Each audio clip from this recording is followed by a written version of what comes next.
Lille bitte pige, du er bange. Han må ikke se eller høre dig, men du må ikke gemme dig for dig selv.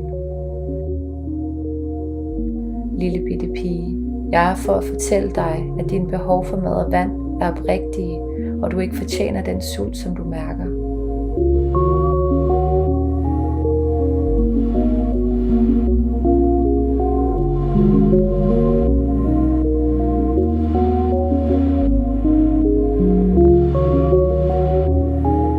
Lille bitte pige, det du har oplevet, har selv voksne svært ved at forstå, og dine venner er kun børn.